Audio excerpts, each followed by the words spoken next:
Welcome back, you guys. This is the Art School Graduate. Today, my guest is an artist, designer, writer, and hand lettering specialist whose work celebrates the beauty of the human hand in a world increasingly dominated by automation. Known online as DanDrawnWords, his lettering intentionally preserves pencil lines, guidelines, and imperfections as proof that a real person made it. My guest, the man himself, Dan Lee. Dan, how are you doing, sir? Doing so well. Justin, how are you? It's going to be great, man. I'm telling you, people don't even know how many takes we just hit right now to get this intro, but I'm going to leave this in here because it's funny. We hit it a few times, but Yes, sir. so Dan, let's talk about it. Let's start from the beginning. You described yourself as a classic art kid growing up making comics, crafts, and drawings. What did creativity give you as a kid that nothing else could? That's such a good question, man. I was thinking about this, and I think the number one thing is the escape. Like I was never bored as a kid, and it's not that I had a particular reason that I might be more bored than the average kid, but I guess I tapped into something early on where I realized that I would never be bored if I was capable of making stuff all the time. And so the escape from everyday life in between times between playing and doing other stuff, it was just so easy to be like, well, don't want to go to the worlds in my head. I don't want to, just pass the time and do something that I think is fun. And I also wonder if it was like a little bit of an early power trip, like as a kid realizing, oh yeah, you get to create something. And maybe I observed when I was little, it's like kind of the communicative power or the persuasive or the attractive power of something that looks really cool. And it probably tapped something in me that was like, if I can do that, then I get to wield some of that magic too. So between those, I think like the escape and the power narratives, like as a kid, I feel like that's what drove it. Okay, so let me ask you this. Are you a Lego guy versus a Hot Wheels guy? Dude, Lego guy for sure. Yeah, I'm Yeah. just thinking back. Yeah, and because you could break out of the mold of whatever they had. Yeah, and sometimes they'll be like, I can't, I'm 5. How am I supposed to understand these directions? It's like, Right. I mean, you do what I want to do. yeah. So let me ask you this one. DC or Marvel for your Nah, comics? that's tough, dude. I feel like because the MCU was happening right when I was hitting like college, and they were nailing this whole like cinematic universe concept in a way that DC seemed to be flailing at. My allegiance definitely fell into Marvel. But I think if I think back growing up, I was definitely reading more Superman, Batman, actual comics. So it's probably Okay. like a phase and era sort of thing. Yeah. I was just wondering about that. Whenever I see someone that is a creative and they like to tinker, they are craftsmen, they like to put stuff together. I'm like, Legos or car, like Hot Wheels. Like where was your childhood? Yeah. That'll tell me a lot.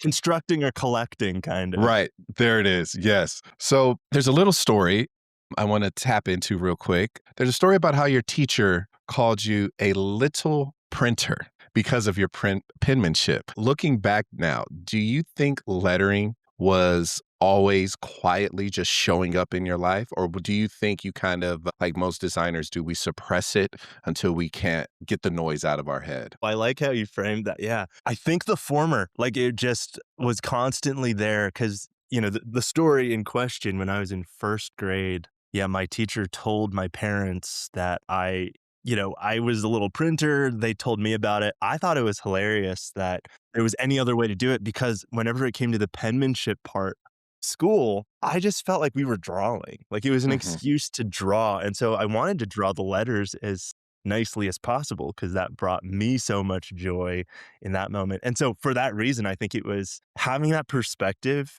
of, oh yeah, words are art. That was probably just latently in me from then. And maybe like a gift of a perspective that ended up unintentionally informing like the rest of my life. So let me ask you this. How important was the environment you were in that shaped your approach to creativity? Because I hear how your parents kind of just, filled your life with like supplies, creativity. Hey, you want to paint? Let's get them paint. You want to draw? Let's get them pencils. Let's get them crayons. So how important is the environment was your environment in shaping your approach to creativity? I think it was so critical for giving me that head start, giving me Mhm, an early runway into my creativity, giving me the early like psychological skills. I mhm. think somebody who grows up without it, if they're creative, I think the human spirit is, especially the human spirit of a creative person, is going to break through regardless of the environment. But I think it's almost like a privilege conversation, right? Yeah. Like I was very privileged to have a environment growing up where both of my parents, possibly undiagnosed ADHD in their own ways, both had kind of creative and artistic backgrounds that they turned into very structured lives. But I think when they had kids, there was this, I mean, they gave us Like a like a shift. bounty of creative Yeah. opportunities. And it was, I think they had a lot of fun seeing what we came up with as Mhm. kids. And we as the kids, me and my, 3 siblings, like, we were just crazy makers. We were always doing stuff. That's cool, man. You know what? I think for many creatives, some of us don't have that example, of like what to do, how to do it, who's doing it. Sometimes we're kind of like, even in our own families, a monolith. So you having that community is like amazing because it's Yeah. like many people that I've spoken with, it's kind of like, well, no one in my family did it, or I had an uncle that did it or a cousin that did it, like little things like that. So I think that's cool that the parents are like, hey, everybody's got a little sparkle. Let's feed theirs and see what they come up with. And So it leads to such a judgment-free I was place just where about to say that. I was about to be like, so how was that environment knowing that like there were no bad mistakes? Everything just flowed creatively for you. How was that? I think it was super freeing. Well, and I think too, it wasn't like they also didn't approach it in a way where they were overly praising everything that we came up with. I think Hmm. there was like an attitude of bemusement Hmm. overall. And like, oh, you guys are so funny that you like are coming up with these things. But I also think that's great because there wasn't like this value, like a sense of like how much Hmm. value is attributed to it. Like this is good because it is of high quality that can go in a Right. museum. It's good Right. because it demonstrates skill at this level. Like we did Right. that with other things, but with our, like, art and creative, just feel like the parents were they just thought it was really Yeah. fun to see us express Taking ourselves, and yeah, so we taking were the batteries off. Yeah, yeah, yeah, totally. So just like every creator, I feel like this is the next step into life, school. I think every creator comes to this part of their life. A little bit about me. I almost chose this path of sports medicine.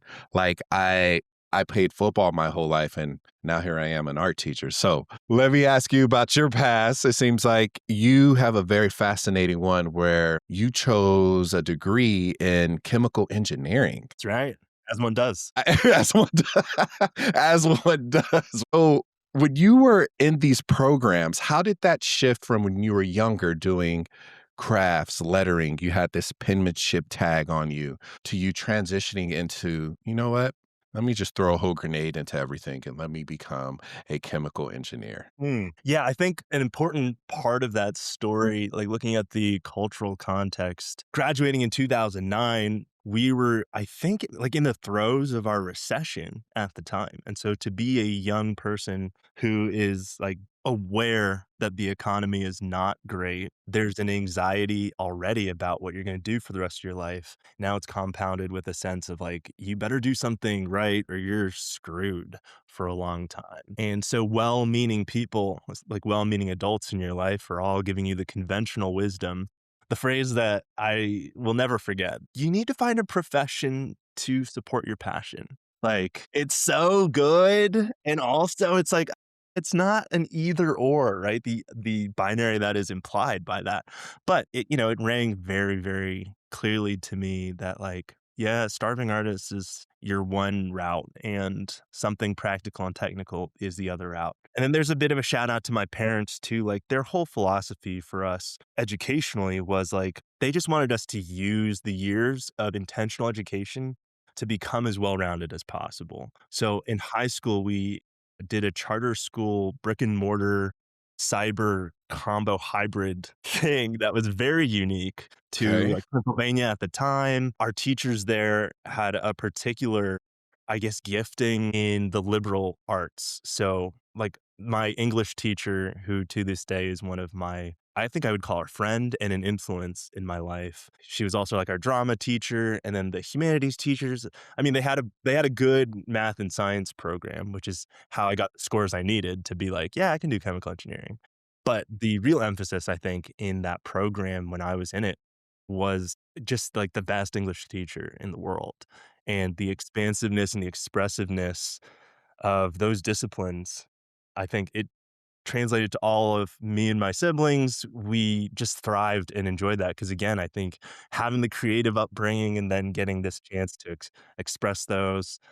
So we felt really well trained in those areas. And so my parents, they didn't dictate what I should pursue, but it was kind of heavily implied like, okay, you got your like soft disciplines Mhm. down for school. Maybe use your college years to do something that's more rigorous, more Mm. in the problem solving realm. So I had that sort of positive reinforcement. I had the negative reinforcement of fear and not really knowing what else was out there.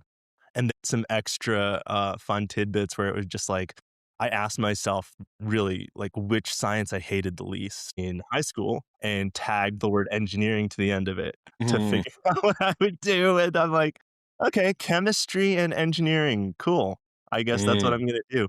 Knowing nothing at the time about like specifically the way that that discipline worked, which ends up being so funny because, there are a lot more there are other engineering disciplines that have a lot more crossover in the Mhm. visual world, things like architectural engineering or mechanical. You're doing stuff and you're like getting to see that there's an artistic sense to it. Chemical engineering has got to be like just under systems engineering, maybe one of the most theoretical possible ones that you could go with, like as far Mm. removed from like fun, tangible. You're doing some chemical experiments, but then it's mostly concerned with the questions of scaling Yes. for mass production. So, like, it's cool to go to the lab and say, mix this and get this reaction. And then chemical engineering says, cool, how do we turn that into a multi billion-dollar industry and do this at scale? And so you end up doing a lot of math. So you're just drawing math all day.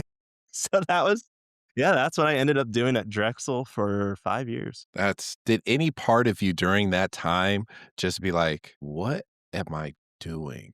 Did you ever have that question, spending those late hours in the lab, spending times where you're writing down these formulas and you just look across and you're like, "What am I doing?" Did that moment ever hit you?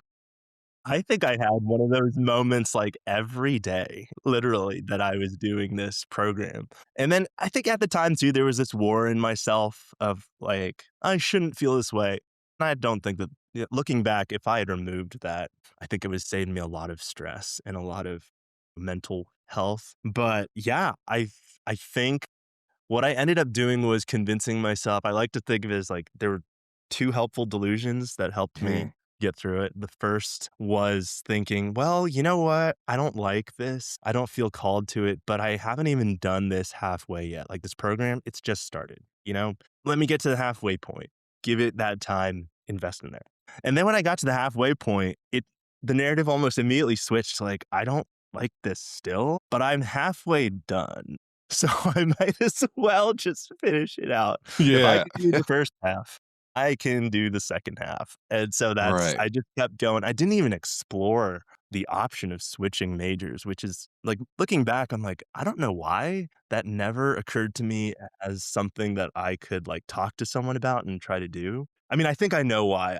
I was fortunate enough to be on a scholarship for this discipline but I never like talked to my advisor to see, is this tied to the program? Mm. Yeah. Yeah, And yeah. I think looking back, the nature of the scholarship would have translated to something else. But I didn't know that and I didn't want to interrogate it. And I was just like within the confines of my two delusions, I'm like, I'll get through this. And to be fair, I did. Yeah.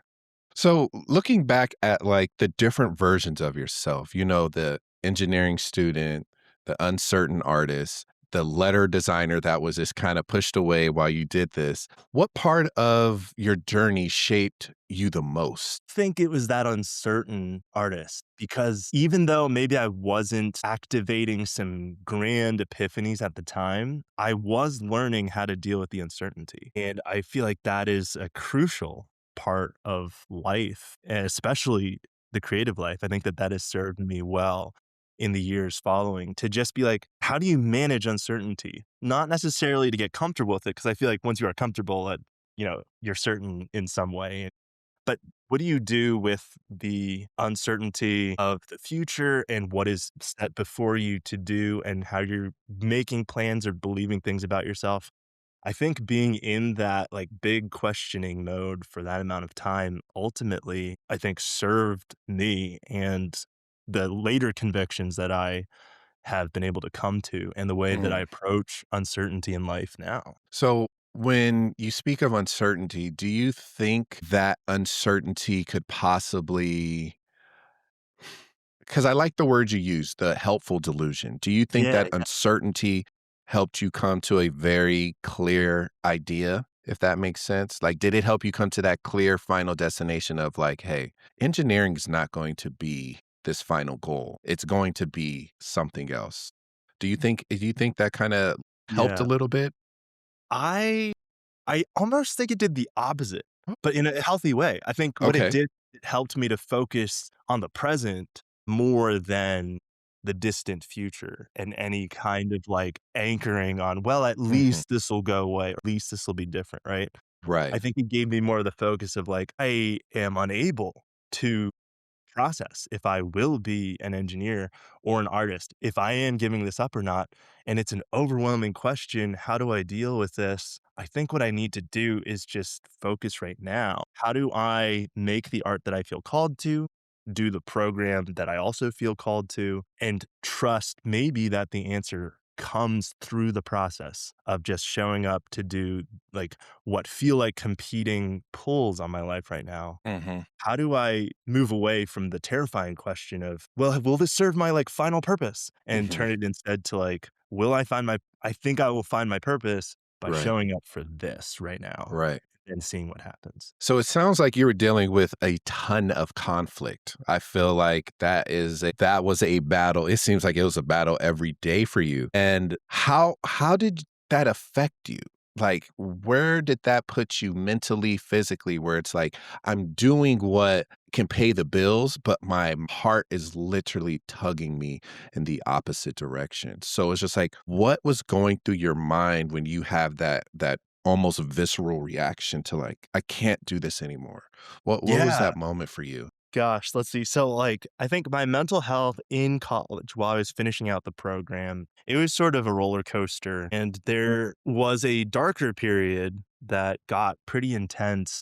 What I learned from that was the importance of reaching out to people. It was in the uncertainty spiral, right? I didn't have a clear idea of what was going to happen, but I felt this call to just like write about it and get it out there and tell people and like be as raw and honest as I could. Posted something on a blog that I had back then, shared that to Facebook, just kind of trusting that it was going to help, not really Mhm. knowing how, but following the instinct of like, connection seems to be an answer right now rather than going further into myself. And it really did pay off. Like the kind of care that people were almost eager to Mhm. jump into and care for me and reach out was nothing like I expected, but it was just a wonderful example to me of like, if you allow people to care for you and Mhm. you surround yourself with the kinds of people who would, that can come in and help you in ways that you cannot imagine and you just trust and it'll come back.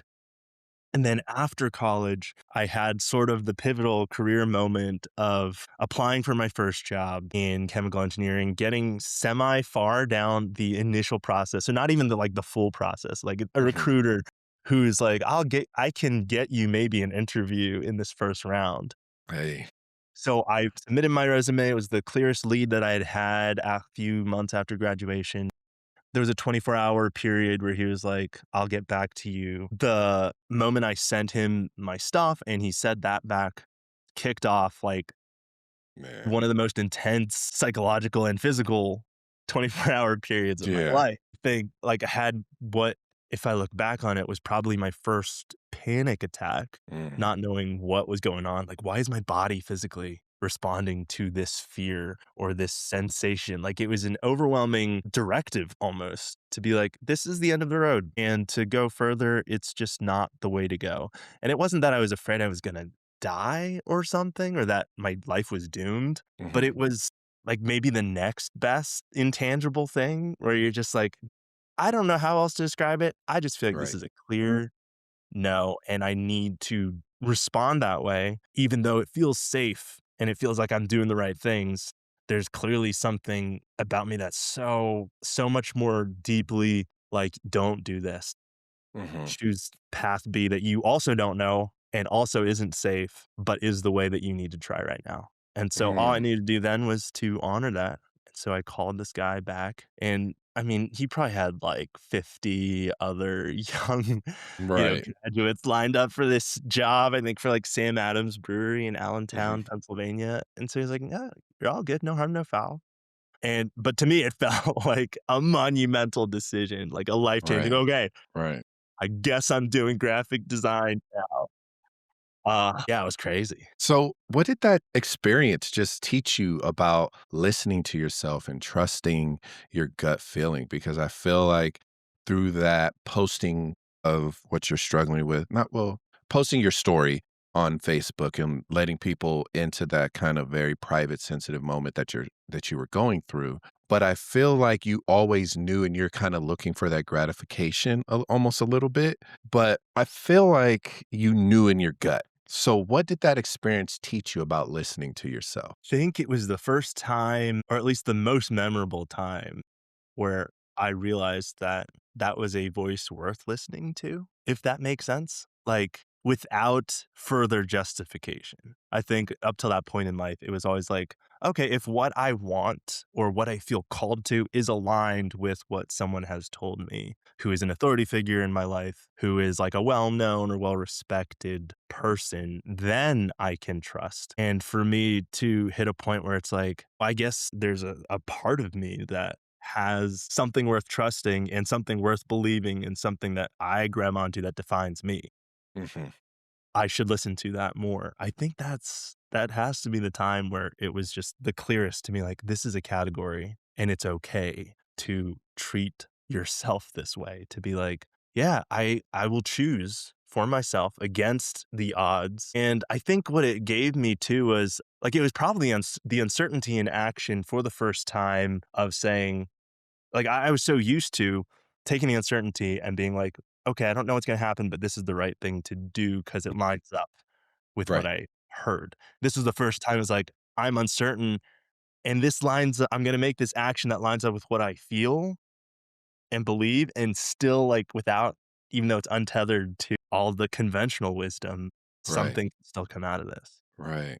Wow. Man, I wonder how many people are actually going to hear that and be like, you know what, maybe this is a sign for me to personally take that stand, fight that fight, and do what I want. I feel like many people struggle with like heart versus mind. That heart versus mind battle is huge, but I feel like if you know it in your gut and your heart, you should be able to just like what you just said right now, just do it. Yeah, Trust, believe in that sound, that inner you, because it's just like it gives you a clearer picture and that relief you feel. That's the thing a lot of people I think search for, but when it's like you're carrying this extra baggage and dragging this heavy stone, just let it go and do what you want and you'll be fine. right. Well, and I think too, like, even just allowing it to possibly not be fine. That moment of being, it's more important that I take this step in this direction, even if it's not like my life will transform, everything will fall into place. Just the action of listening and being like, it is okay to do this. In fact, it is good to do this Right. for the first time. That itself, the action itself, in the moment itself, untethered from the outcome, is so Yeah. critical. Yeah. So let's touch on that. You said you made that decision. You said, okay, I'm going to go forward. How was that first step into graphic design?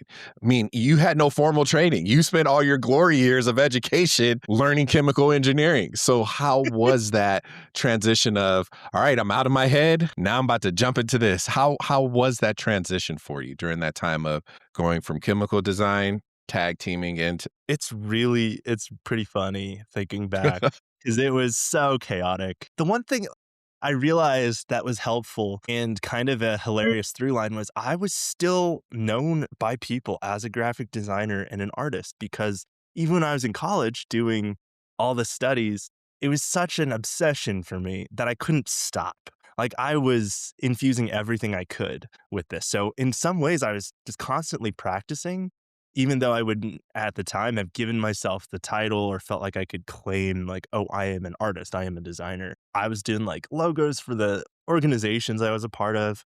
There is a hilarious anecdote where in the last months of senior year, me and my friends in the program would talk about like all of our professors, like what, because again, MCU, that was the big thing right then with Mhm. Marvel. We were like, what if our professors were superheroes? What would each of their superpowers be? And that just entertained us on end. Yeah. Like, this is what their superhero name would be. This is like the power Mhm. that they would bring. I drew a comic book cover of all of our professors as those heroes. We turned it into a t-shirt campaign. We bought them for our professors. Everyone wore them to like the senior Mhm. final luncheon. So I was just in like the art was pouring out of me, whether or Mhm. not I was willing to be like, this is my calling.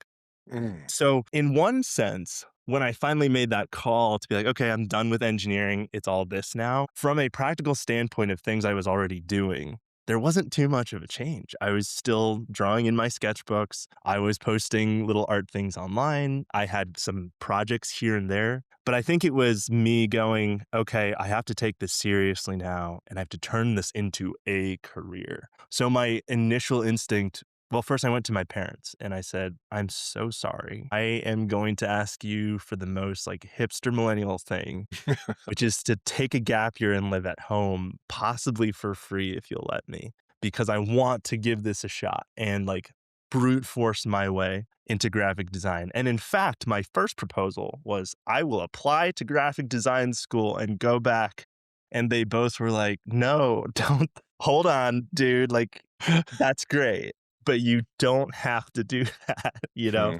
And it was really helpful for them to tell me, like, first of all, to reiterate, like, yeah, that's cool. You know, if you have a plan, we'll totally support you in looking for this. And for them to also be like, you're good on education, dude. Like Right. you did your time. You did your just due. We believe you. You got your master's degree. You do not need to spend money you don't have right now, like going in and starting over for that.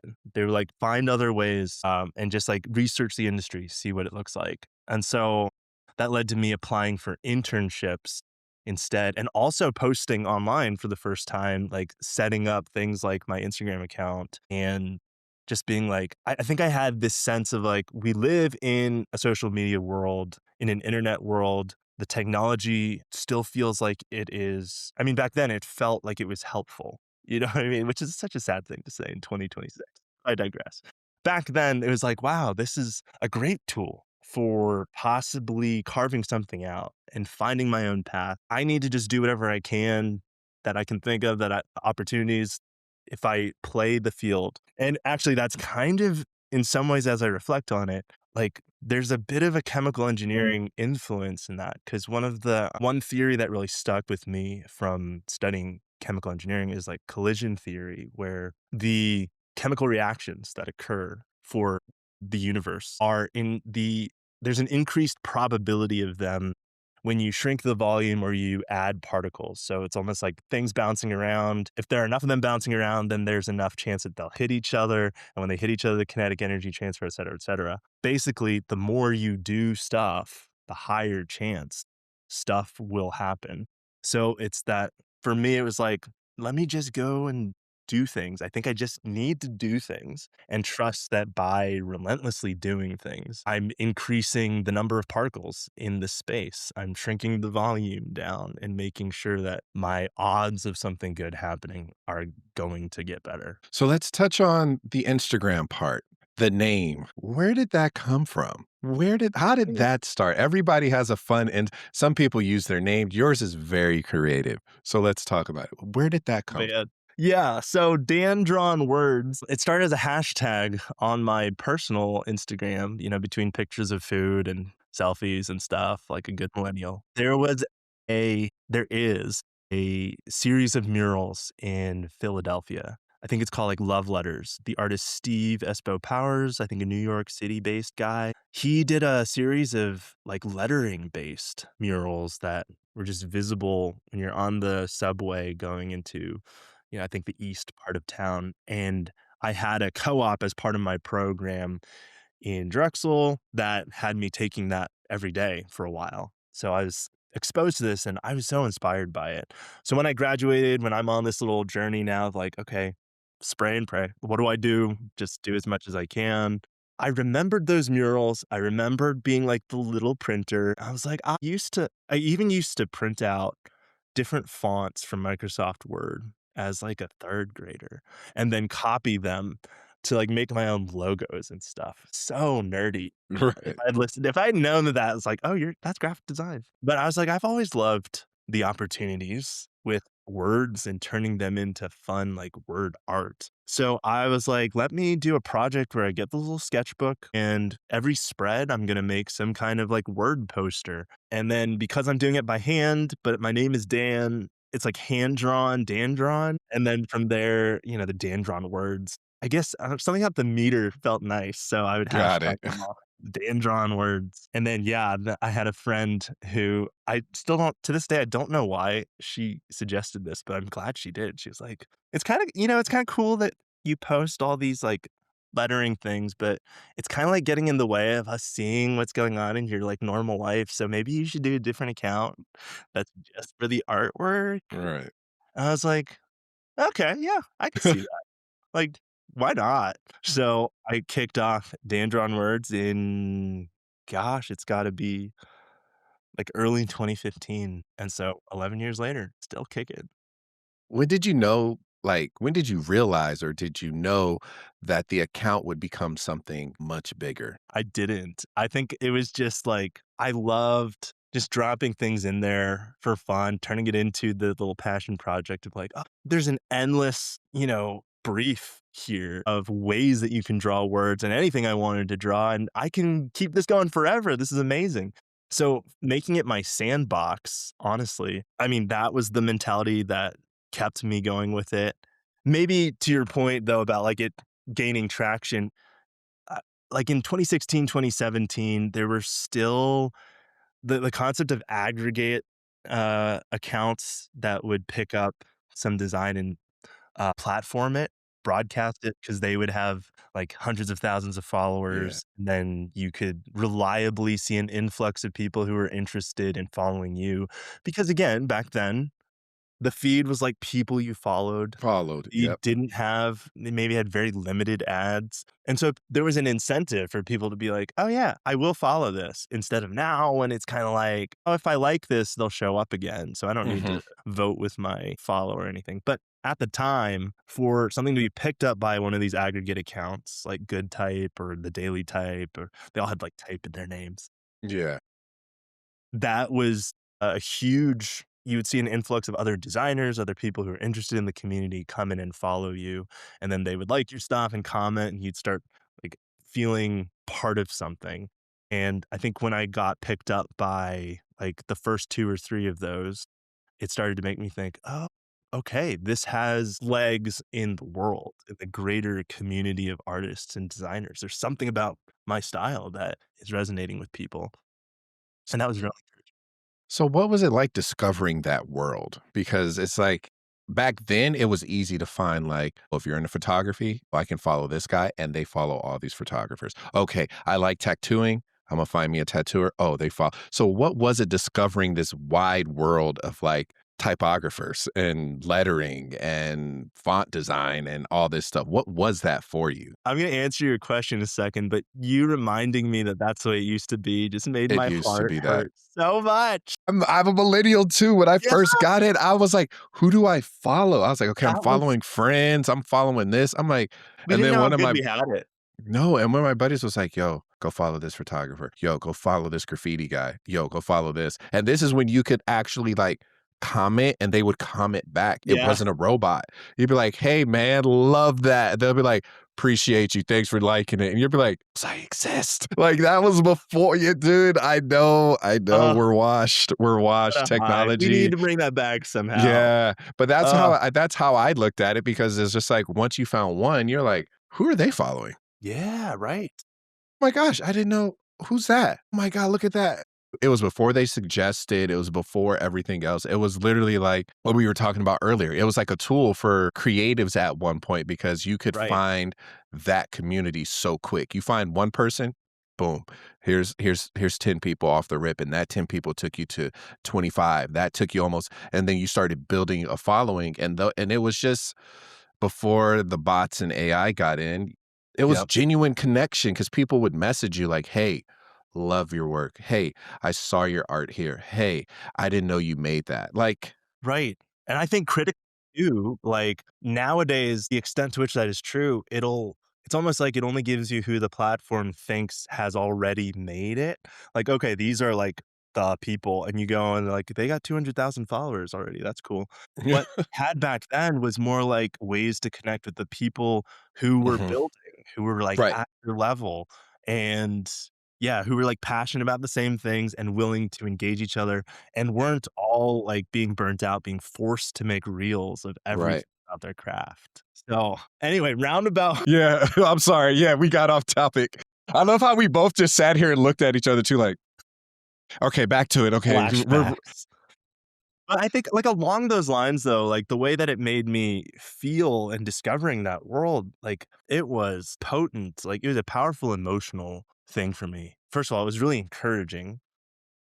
'Cause like, validation from your peers, like, as crass as we might like to think that it is, it's so critical as a creative person to achieve that, and not just in a way that's like, "Cool stuff, bro," but in a way where you hear somebody speak your language and share your passion about something and, like, give you genuine feedback about how that made them feel or, like, the things they were trying to figure out, and you have conversations that feel real about all of those things. It's that somebody made a quote that's like, friends are made when you're like, "Oh, you too? I thought I was the only one."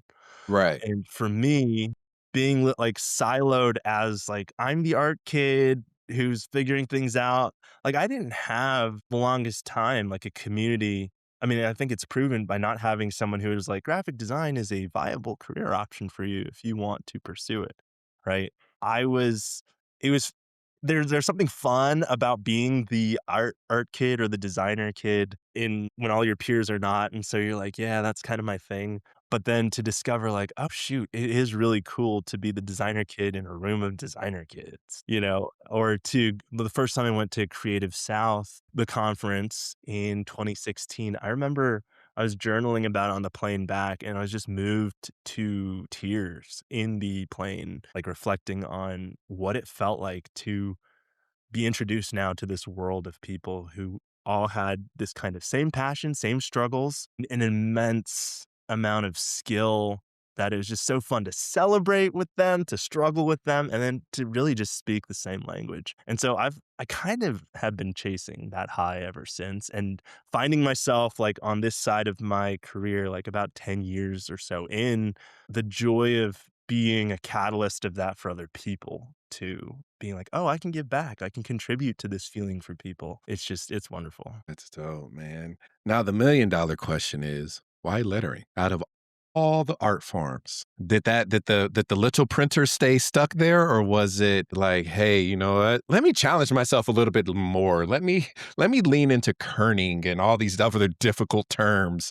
Like, what was it for you? Because my first introduction to lettering and type was graffiti. That's where my Mm. background started. So that's where I fell in love with this. So I'm curious to know, what was it about lettering specifically that resonated more with you than any other art form? Dude, that's such a good question because I also don't know if I'd ever sat and been like, "Oh, yeah, this is the one." But I think my body of work has proven that it It continues to be is. the It one. is. Yeah. I think, honestly, well, it's the fact that it encompasses like, lettering in my mind is like a subset of just word art in general. The fact that this discipline encompasses everything from creating a typable font to calligraphy disciplines that have been around forever to, like you're saying, graffiti, there is a variety of how this gets expressed that is almost never ending. And that kind of endless possibilities nature, I think that's true of any art, but it's like easier to see for me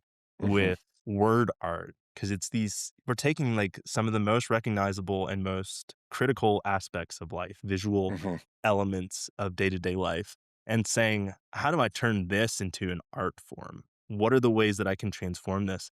And the answer to that literally has endless mhm, variations to it. And mhm. I think it's like, as a kid, wanting to never be bored, finding ways to never be bored, that continues now. Like, lettering is never boring to me because 'cause I'm just like, if I start getting bored, well, then let me go pursue a style that I haven't given a shot for a while, or, all these different ways of exercising it and the way modalities in which it can be applied. I think it's that, just the Mhm. endlessness of it is easier for me to access, and then it helps me to think about all the other design work and other artwork where it's easy sometimes to be like, "Oh, it's" like, it narrows over time, especially Right. as you start maybe specializing in a style or something, and then lettering always breaks me out of that because it reminds Mm. me there's so many more ways to do this. So you said a few things that I kind of want to touch on. I feel like where you said it helps break you out, like it breaks up these regular forms of art, but you also said it makes you look at text and words again.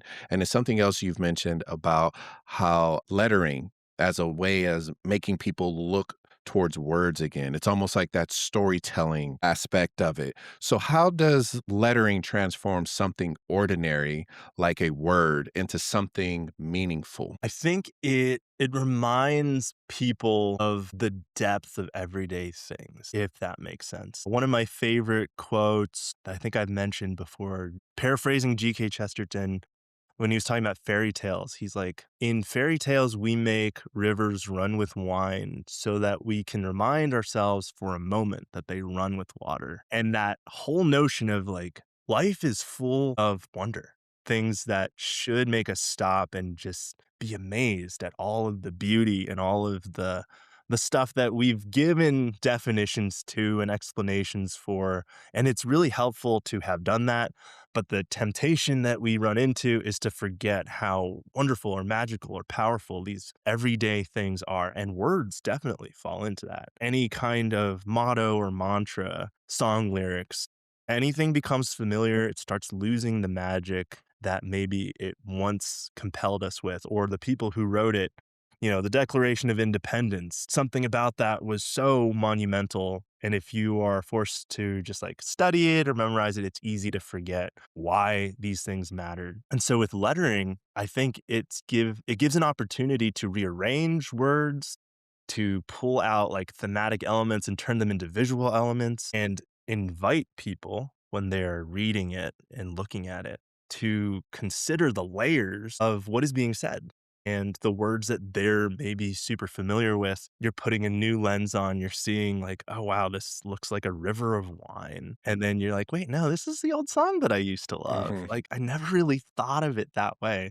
And I think the I never really thought of it that way before of the practice is what keeps mhm. me going to it. There's something about coming up with my own stuff and ways to present it that's fun, but one of my favorite things is taking an old saying or a quote and then breathing new life into it and feeling like Mm. I've made something that's like kind of new, but only because it's rooted in like the foundations of what this thing was trying to say. So when you're creating something new and meaningful, what does that moment feel like internally? A good question. I think what's funny is there are times when it is super mundane and it's not like you're on fire from point A to point Yeah. B or A to Z, like completing it. I think what tends to happen is like point A, see the quote, have an idea, get inspired. There's that initial fire, like, oh, dude, this could be so cool. Or like, "Oh, I can make like pull meaning out of this. This would be really fun." And then there's the process. I think it's just like, okay, I'm going to make this happen.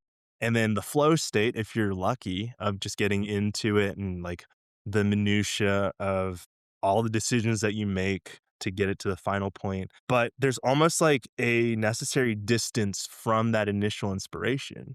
Because if you relied on like just being motivated by the passion of the idea Yeah, yeah. and you're in the middle of like kerning the thing Mhm. or like going a direction that doesn't work, having to fix it, doing all the technical things required of any craft, I think it's important to remember, like, we will not be feeling the same way throughout the process of anything, and it's important to incorporate that into the experience or the expectation of something that you think is meaningful, because then I think you get to Z, you're doing the finishing touches, and it's like, I allow myself to feel that feeling again because the thing is complete. I'm like, "Okay, is this doing what I thought it was supposed to do?" Sometimes it's, like, twice as good as the initial idea. I'm like, "Shoot, yeah, this is" I'm so, like, glad that it went through the journey of the mundane that it did, and now I'm really proud of this, like, more so. Sometimes there's, like, a sense of wonder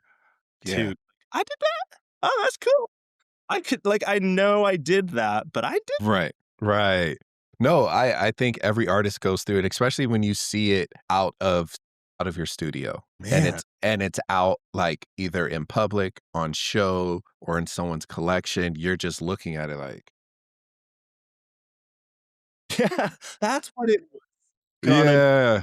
And yeah. then sometimes it's fun when you get to stand back and watch other people observe it, just to see their natural, visceral reaction. Some, it's I forgot the artist. He was like, I forgot the fine artist that said it. I have to remember it. It'll come back to me. But it's my favorite quote. He says, "I make art to mess up your day. It's either to make you feel good, make you feel bad, make you feel indifferent." He was like, "If I've made you think any little bit about my art, I've done my job." And I was like, Dude, fire. I love that idea. So that's why I was like, that's just such a good place to be when you can see it and watching other people experience it. and it speaks to the storytelling, the communicative Yes. aspect of what we're Yes. doing, right? Like, we're not most of us, I think, we don't feel that we're supposed to be making this in a void for no Mhm. one else to look at and experience. Like, we crave the connection that it creates. Like, Mhm. exactly what that quote was. Like, I want it to change you. I want it to interfere with your timeline because then Right. that means that we've somehow made a connection, and it gives me the meaning of having done something that's, like, from my soul. Absolutely. I love that. I love that. I think that's beautiful. So let's talk about leaving a mark in the real world. One thing I love about your story is that your work literally lives in a physical world through murals, signage, and everywhere, you know? So, what does it feel like to walk through a town to see pieces of your artwork? Nervous. It seems nervous. Dude, it's surreal, and it's also funny how quickly it becomes normal when it shouldn't, you know? Because in so many ways, that's what the little printer, me printing out fonts, making fake logos in Trebuchet MS, like, disciplined sketching, was hoping for, was to be like, "I'm creating tangible assets, I'm making a mark on the world." When I take in the scope and the scale of even a few of those projects, of seeing Mhm. stuff that's out there, I am filled with so much gratitude, Mhm. honestly, for the opportunity to be like, I've made a mark, I've made it a difference. This is a thing that I have done tangibly, that I like.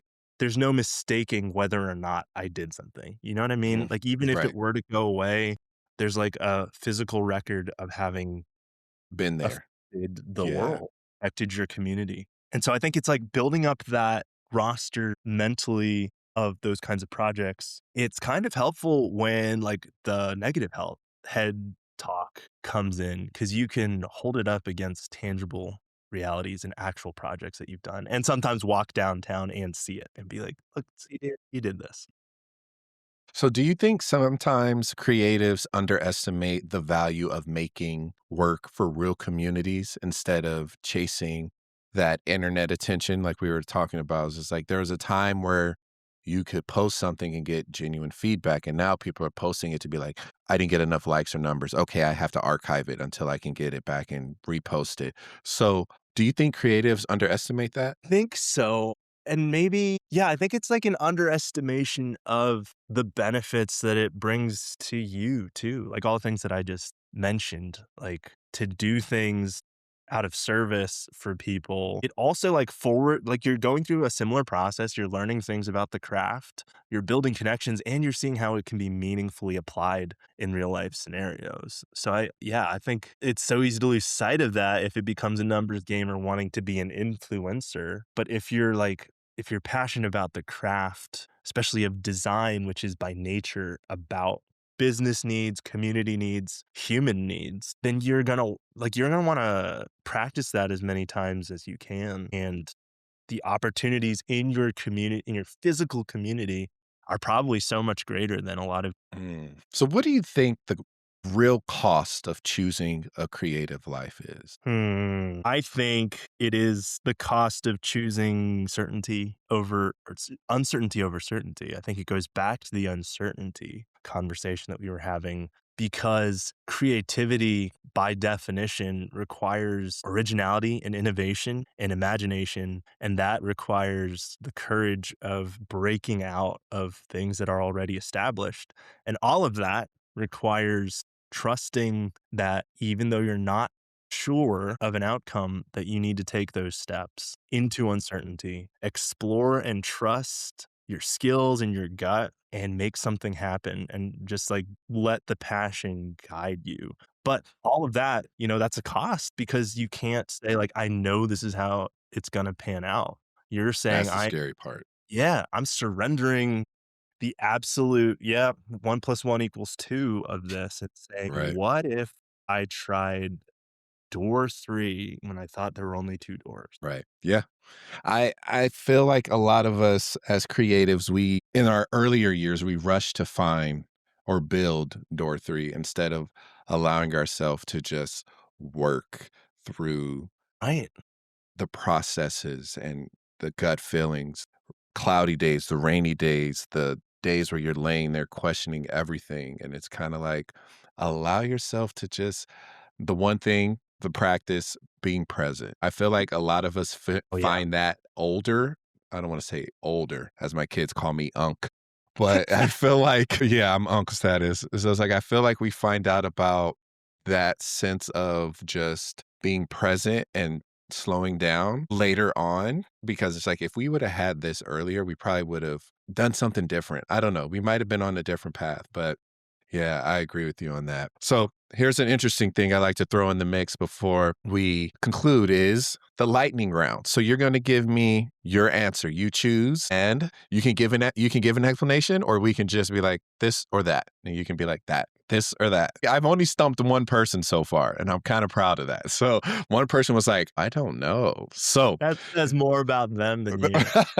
all right, so here we go. Pen or iPad? Pen or iPad? Yeah. iPad. Sketchbook or Procreate? Oh, that's contextual. Highly contextual. Yeah. Procreate for the speed of things that need to get done. Sketchpad for the craft building. Okay. Favorite book for creatives? The Art of Possibility by Rosamund Zander and her husband, whose name I forget. It is Okay. a husband and wife couple. Husband and wife couple. That was redundant. The Art of Possibility. Okay. Incredible. Okay. Favorite place you've ever seen typography in the world? Mm, that's really hard. I kind of want to say I took a trip to Guatemala last year and just like sign painted stuff there. Yeah. So Yeah, yeah, rad. yeah.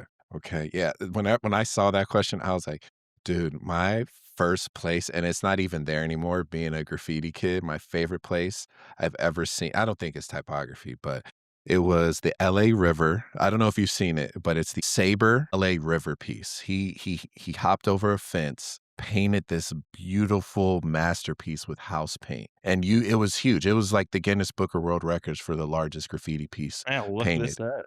Yeah, Sabre LA River piece. It was huge, and he took a picture of himself across from it, and he looks like a dust speck on there. And I was like, that Bro. is the LA River piece by Sabre will always go down to me as one of the GOAT pieces I've ever seen.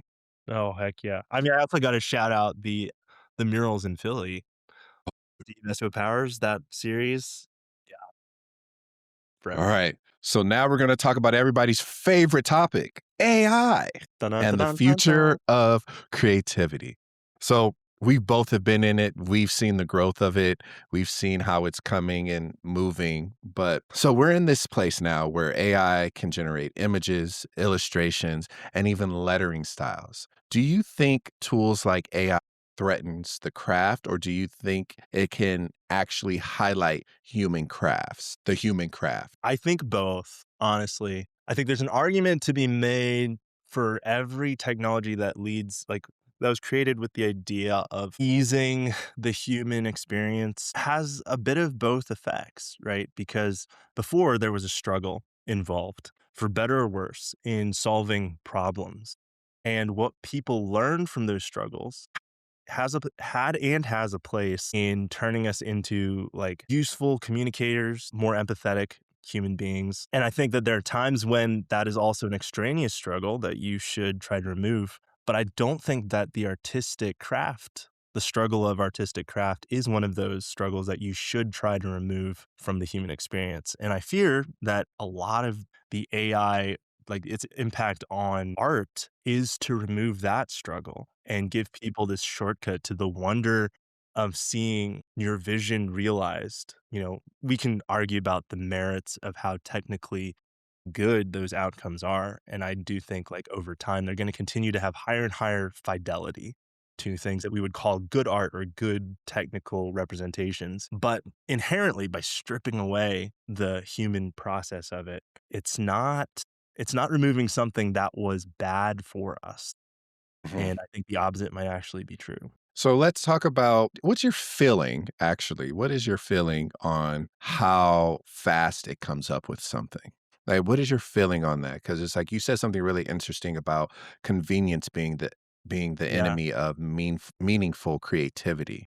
So do you think the best work is often slow, or do you think it's often that convenient AI quick, McDonald's cheeseburger versus a Yeah, yeah, yeah. a 7-hour steak cooked, which is like that's the way I kinda look at it. So, what do you think the best creative work is often? Well, I the metaphor that you just used, or the analogy, I think is so critical. Is so spot on for how to think about it. Like junk food, we're familiar with the term, with the category, where you're like, yeah, this hits all my pleasure centers right now. Maybe I'm hungry, maybe I'm just craving something. I'm gonna take this thing that's engineered to be rapid, familiar, make me Right. feel good, and I know for a fact that I am paying the price in some other ways for these cheap calories, this extraneous sugar, but it gave me kind of the dopamine high. I Yep. think for that reason, the instantaneous nature of AI, like, there's a danger there in getting what is convenient for you. I mean, I think we can look at that with addictive substances as well, because physically and psychologically, it does simulate, like, intense pleasure, but the costs are always, proportionate to how quickly we have achieved this sensation. Mhm. And so I think for that reason, like, if we treat art that way, we're reducing the process of craft, just craft in general, to an experience of point A to point B wonder. We're getting the dopamine hit of something to nothing. There's so much that is, like, it's a legitimately wonderful, like, wondrous thing. It's a Mhm. magic trick, right? Right. But it's not, like, there's something unhealthy, I think, about that, because it's also just reducing the calories of art Right. into experience of seeing something that seems to fit. And I think it's also it goes to the question of, like, what's the point of art Right. and making? What's the point of this craft? Is it to have something that looks nice? And I think, like, to bring capitalism into it, like, the so much of why it has proliferated is because people have needed faster and faster means of just getting visual approximations of assets to convince people to make buying decisions. Like, Mm. that is the whole engine behind why this works. Because you can sort of track that to, like, the rise of stock imagery, right? Mhm. That exists solely because creatives, or the creative craft of photography, videography, it needed to be co-opted or like turned into something that was a commodity, something that could allow people to make like a designer to make a rapid decision to get Hmm. like someone else to sign off on a campaign and all these things. Right. And so we're seeing in a lot of ways like this is the platonic ideal of the commodified visual asset, which strips craft of its process and the Hmm. meaning of process, and it becomes just about an outcome to say, Hmm. well, if I had a really nice picture of a person who looked exactly like my target demographic doing this thing that makes my customer feel exactly like they want to pull the trigger and Yeah. buy my, skin cream, Hmm. and that's the whole point of this. Hmm. And to reduce all of the human struggle and like back and forth and the things we learn and the ways we empathize and like being forced to communicate and ending up with something that's resonant with people at a deeper level. Hmm. That's a trade off that we make when we say, hey, it's just about the fact that I can call this a style, plug it in a prompt, get it in 2 seconds, and not like really worry about it much more than that. So how do you keep your creativity and your like social media intact with all this AI and them throwing algorithm stuff at you? Some of the stuff you can look at, literally look at and be like, that no one drew that. That is definitely AI. So how do you Yeah. keep your creativity intact when you are bombarded with just maybe someone copying your stuff? Maybe you can tell someone took your style and dropped it into chat. So how do you manage that for Dan? I think well, I'm going to take a tangent that'll bring us back to this. Okay. Alyssa Liu, the gold medal freestyle skater, Yeah. she came out, did this incredible performance at the Olympics. I think like well-deserved gold medal. She was asked a lot about her process and her mindset through the whole thing. And one of the things that has stuck with me the most because I feel like it resonated so much with things I was sort of thinking, but she articulated really well. They were asking her things like, are you nervous? What are you hoping for as far as the medals? And she was pretty much like, that's not really the point. To have enjoyed my craft, to have enjoyed my process, to have enjoyed the feeling of being alive that the struggle gives me, that is what I'm here to celebrate. And that's what I'm here for. And then you watch her performance and you see so much of this relaxed energy, this sensation of somebody who is dialed in and has clearly Mhm, poured her life into this craft and this performance and is performing at the top level while mhm, exuding incredible joy in just being able to express what she's capable of. And so I think for me, if I anchor my practice on that kind of an outcome where it's like that feeling of the flow state, that feeling from A to Z of getting inspiration, seeing something, the wonder, if all of those are what drive me, then truly there's nothing about this competitive illusion of social media that can come and take that away. Because if I love it and I'm not waiting for you to prove that you love it too yeah, with 100,000 likes and going viral on it, then, I've won to the extent that there is a winning or losing here. mhm, And I just feel like I've approached DanDrawnWords from the get go with that mentality of like, this is mhm, not a competition. This is not me trying to hop on trends in any way. This has always been about, I just freaking love the opportunities to take words and turn them into something. And you will see me doing that on my own schedule, my own time, breaking rules, making up fake ones, coming up mhm, with theories that have yeah, yeah, parameters and then like ending those arbitrarily and just being like, I think it was an early instinct that I'm grateful to have listened to because it has helped to inform the rest of my design career of I need an outlet to always be doing this for joy. And that mm, means like on my own terms, maybe incorporating things that I know are good for the world or trends or things that I want to try just because they look fun or could be useful in other ways. But if I ever feel obligated to do this, I'm going to stop. And mhm, so I've kept going because it's just continued to be fun and a joy. And I think as creatives, things have to come from there. If they stop coming from there, then we fall down the trap of like commodifying our mhm, own product. And then our service gets worse and our inner creative soul starts to yep, deteriorate. yep, So, yeah, I feel like Did I No. ever bring it back Yep. to the Yep. question? Yep.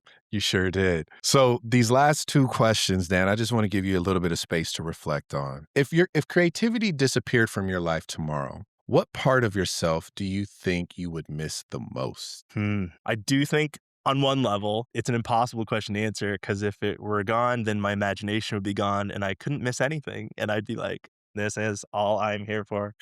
But I think, like, to answer the question exactly, though, what would an aspect of my life that I love and would hate to lose, I think is the comfort of dreaming. You know, like as much as I talk about the fear and the uncertainty and getting familiar with it, I do think that I'm often propelled, and I think a lot of artists are, by the there's almost like a warm blanket feeling when you imagine what the world could be or the things that your work could do for you, or just such a good idea that it transcends even yourself.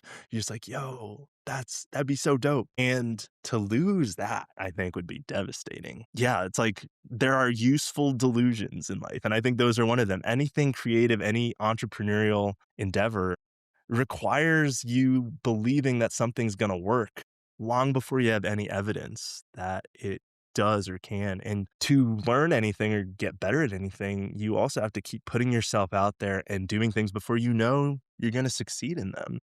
And it Absolutely. requires, while on the one hand, it requires you to be like, okay, let me have a category for the uncertainty of this. There's also that comfort of the feeling like, what if, what if Hmm. things went right? Yeah. What if this was the coolest project I've ever done? And there's so much that's motivating about that. It's not the whole fuel, but it's, part of the meal. Yeah. Yeah. Dan, if someone's listening right now and they feel stuck between that safe path and that creative path, what would you want them to hear from you? Oh, dude. I would want them to hear, don't forecast it out too far. You will, and trust your gut. Don't try to imagine what taking this next step is going to do for you in a year. Just look at what the parameters are right now and what your gut is telling you. Incorporate all of that and just take the next steps. That's probably what I'd want to say. Don't feel like what you're about to do is going to shut you off from any path in the future. There are so many ways to everything out there. And if you start locking down, that's when you start losing hope. That's when you start losing the dream. So Well, Dan, thank you so much for being on my podcast. Where can the people find you and check out your stuff? the aforementioned DanDrawnWords on Instagram is where I spend most of my days. DestinyKid.com is my website. That's the sandbox of my creative practice and some portfolio things. So between those two, that's usually where I'm hanging out. Well, thank you guys so much for watching the podcast today. My name is Justin Robinson, the talented, the career shifter, going from chemist to fine artist to designer and everything in between, the great Dan Lee. And this is the Art School graduate. We'll catch you guys later. Peace.